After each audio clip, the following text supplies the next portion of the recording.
Hi everyone, welcome back to podcast with Oleksiy Ihnatenkov. Then we have guest. I interview Joe Foster. Joe Foster, founder of the Reebok. Everybody knows Reebok. I get pleasure to meet Joe Foster in conference. And today I have pleasure to interview Joe Foster. Okay, awesome. So, hi, Joe. Hi, Oleksiy. It's pleasure mine to meet you and interview what you did. It's unbelievable because I'm fan of you and I use your products also. Reebok. You use It's Reebok. 30 That's good. 32 years after Joy's books here, Showmaker. So the untold story of the British family that become a global brand. Can you tell us a little bit more about the name Reebok? No one know exactly first name of the Reebok. It's not was Reebok. Okay. Where are you speaking from? I'm from Sweden, Swedish. You're Sweden. So are you in Sweden now? Yeah, exactly. Good. Okay, then. As long as I know, you're just 1 hour in front of us. So it's, I think it's 1 hour. You're 3 o'clock, just gone 3 o'clock. Okay. So that's good. Well, Oleksiy, now Reebok. Okay. You probably know the story that we're part of a sporting footwear family. And my grandfather set up his family, J.W. Foster, which is my name, J.W. Foster. He set up his sporting goods company in 1895, long time ago. And unfortunately, my grandfather died in 1933, and I was not born until 1935. So I never knew my grandfather. So his company, J.W. Foster, that was then operated by my father and my uncle.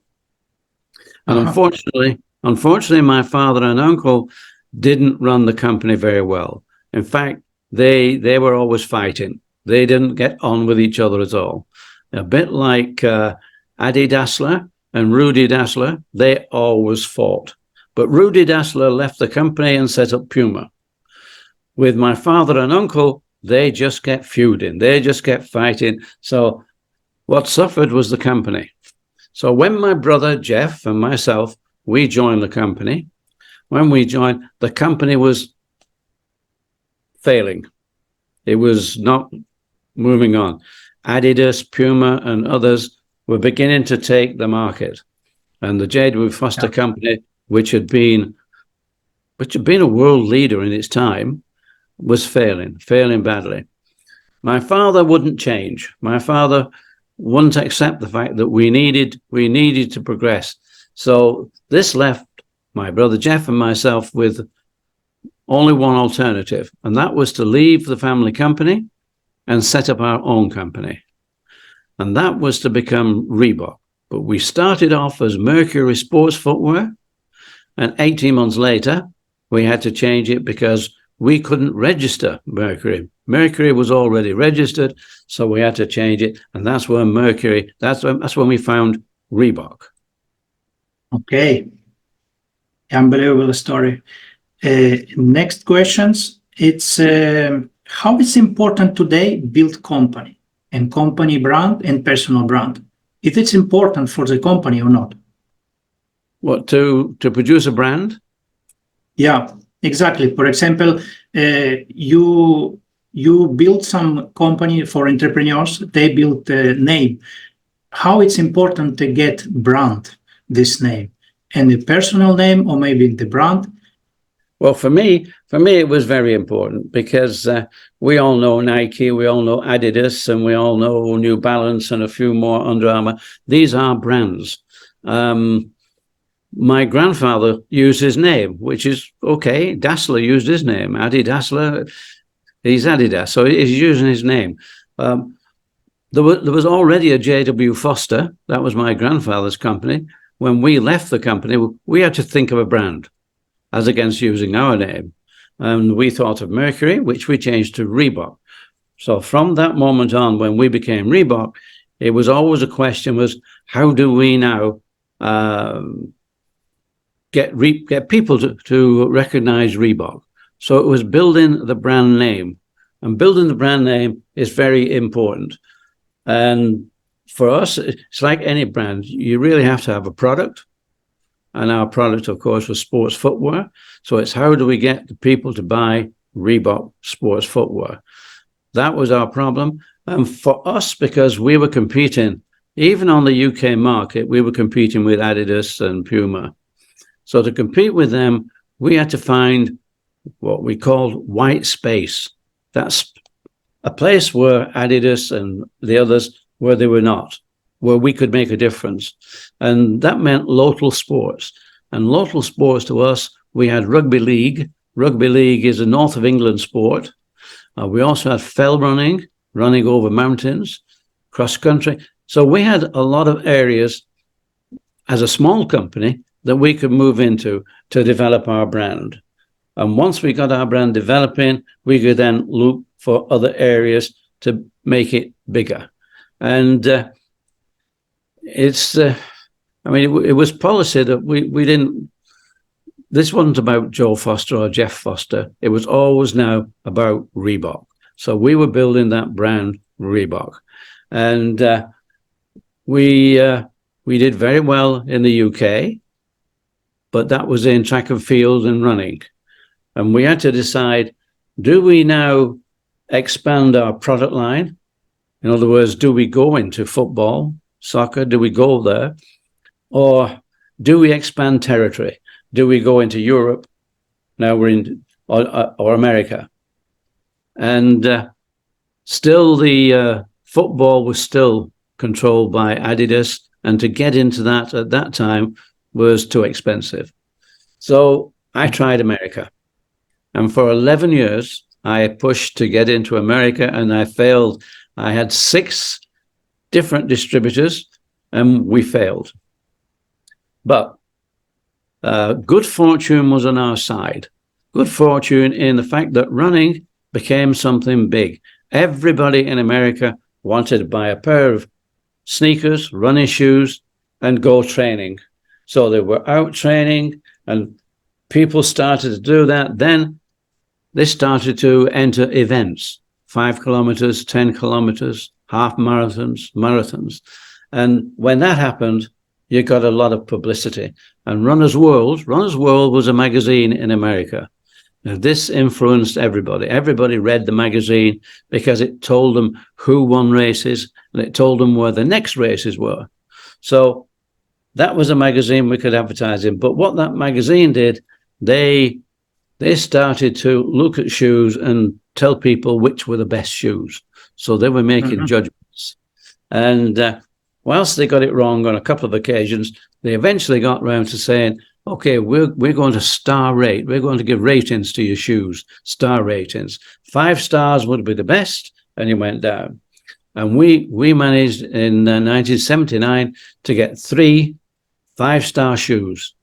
And that got us a distributor, Paul Fireman, and took us into the American market. So this was selling the brand. Everybody now, because we got 5 stars, the whole of the American running world, they knew all about Reebok. So that was building the brand. It was only when we moved into aerobics, that's when our company grew from 9 million to 900 million in 4 years. And everybody in America had heard of Reebok. Unbelievable. How important money for you in your life, how important it is for the brand? Because these questions, it's normal because people follow their dreams, but sometimes when you follow the dreams, you don't have money in some area, in some businesses. So how important in your life, the money, and how you get funded Reebok? Well, I think for a brand to succeed, it has to make money. It has to create money. Otherwise, it can't grow, it can't develop, it can't scale. So making money is very important for your brand to do that. But you have to have respect to make money. because to really and there's two sides to that. One is making the shoes in the United Kingdom or in Europe is too expensive, so you have to find where you can make your shoes at the best price. So everybody goes there now. Everybody goes to Asia. So the shoes are made in China, Vietnam, Korea, Philippines. They're made all over Asia now. So that gets you the best price. That way you can spend money, and you have to spend money on marketing. And there are many ways for marketing, but certainly in footwear, certainly in sports footwear, where you have performance, the best way to advertise is to get influencers. So you sign up athletes to wear your product. That's the influence. But now performance is the influence for the marketing influence that Reebok uses, and Adidas and Nike and sports footwear people. Performance, we use that now for the marketing. But we have moved across now, and influencing is a business, and there are musicians, there are all sorts of people now that become actors. We went to Hollywood, and we had a lot of the A-list Hollywood people wearing our shoes. So you do whatever you feel is the best way to influence. And that association that you develop between your product and a leading athlete, in the case of sport, Shaquille O'Neal was for Reebok, and that's in basketball. And now he's back in with the company, and he's back promoting the company. So we can see Reebok again now growing. We had 15 years with Adidas, and that didn't work. But Adidas, they wanted to scale the Adidas brand and grow the Adidas brand. So they didn't really give much attention to Reebok. But now it's with ABG. Once again, it is developing the brand, it's scaling the brand, and again, it's using influencers, and they're now taking on new people to influence the brand. Making money? Well, you need your company to make money. And as far as I was concerned and Jeff was concerned, what we had in our mind was to build a brand. We were looking to build a dynasty more than we were looking at personal money. So money goes back into the brand to develop the brand. And so personally, whilst that's very nice, and to have that money, really our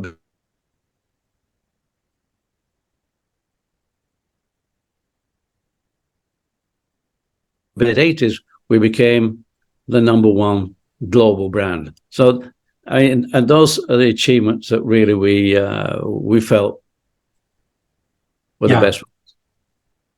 And last one, 3 most important, best advice you can give to all us today. Well, I easily answer that by saying having fun, having more fun, and having an absolute blast, a lot of fun. Because if you're not having fun, it doesn't work. You've got to have fun, because you need to be persistent, you need to work hard, and all these things. There are a lot of things you need to do. But for me, you've got to have fun. And we had a lot of fun. We made a lot of friends, and we're still having fun. Unbelievable. Thank you for your story. Well, it's been a pleasure, Oleksiy. And thank you for asking the questions. Thank you very much for listening to this interview. I hope so you subscribe, share, and comment. In the comment below, you're gonna get link the new ebook, The Shoemaker, the untold story of the British family. I hope so you enjoy it, and if you wanted to know a little bit more about this British family, about this amazing brand Reebok, I suggest you get the book. So subscribe, share, comment, and see you in the next podcast.